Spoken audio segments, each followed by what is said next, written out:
Rod, on the other side of Tulsa, the details seem to be a bit murky, even though there is video evidence. So you've got a stalled vehicle in the middle of traffic. Police pulls up, wants to get a sense of what's going on. At some point, you see a female officer draws her weapon. An individual has got his hands up, is approaching that vehicle. She felt he was acting oddly. And not complying with her direction to stop. He continued to walk. There's controversy about whether he put his arm down or not. You see that case differently.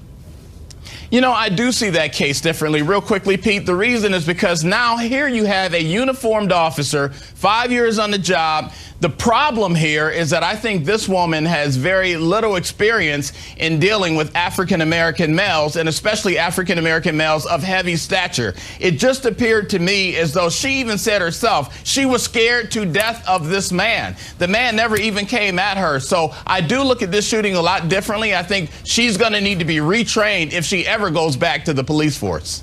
Yeah, I think at one point she said that she thought he was putting his hands in the car, in the SUV.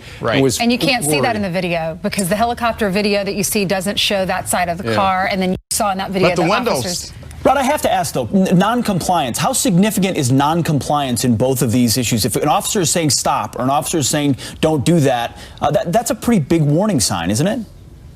Well, it is. And when an officer tells a person to stop and put their hands up, as in both of these cases, we do expect people to comply. But let me just say this, Pete. Many years on the street as a cop myself, I was in situations day in and day out where people did not comply with with our orders. You don't shoot those folks. There's other ways that we are trained to take a person down. So a lot of this may even come back to proper training and more training for police officers. Hey, Rod, when I saw this video that we're about to show the audience, if you're just waking up and you haven't seen it yet, I was just appalled at what this guy said. This is allegedly the brother. He claims to be the brother of Keith Lamont Scott. He was the man who died in